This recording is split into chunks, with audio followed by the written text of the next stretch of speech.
Well, if you place any money on the game, it could mean that you may be paying taxes next filing season, but changes could be coming to the way you report your earnings on your state income tax. CBS 17's Brea Hollingsworth live right now in Raleigh with this new bill that was recently filed. Brea. Yeah, Bill, Liz, unlike on your federal tax return, you can't deduct gambling losses on your state tax return, but a new bill could change that. Over $3 billion.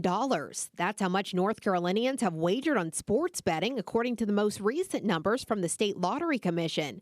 And as sports betting becomes more and more popular, State Representative Erin Pare has filed a bill allowing you to deduct gambling losses on your state tax return. This bill conforms North Carolina law to federal law when it comes to sports betting and gambling, being able to deduct your losses against your winnings. Representative Pare says as it stands right now, North Carolina law does not allow an itemized deduction for losses. So let's say that you placed a bet, several bets maybe, and then you came out of the day just even, right?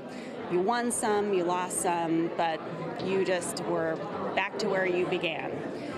North Carolina right now would take the winnings and require you to pay income tax on those winnings without taking into account your losses. So you're basically in an environment where someone who participated in gambling may not be in the position to pay taxes since they never really received their winnings as income. But North Carolina law is requiring them to pay taxes on it. That differs from your federal tax return. If you win $20 and you lose $20 in the United States, you could actually deduct the $20 as an itemized deduction. So that way you don't pay taxes on just the netting of these two activities. Representative Pare says she's hoping this will clear up a lot of confusion when it comes to filing your tax returns.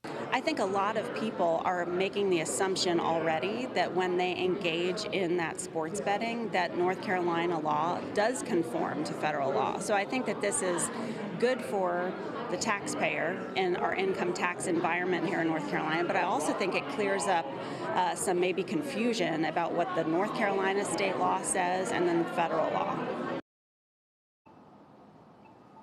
Now, Representative Pare says she's confident that this will pass in the House and hopes that it will pass in the Senate. In Raleigh, Brea Hollingsworth, CBS 17 News.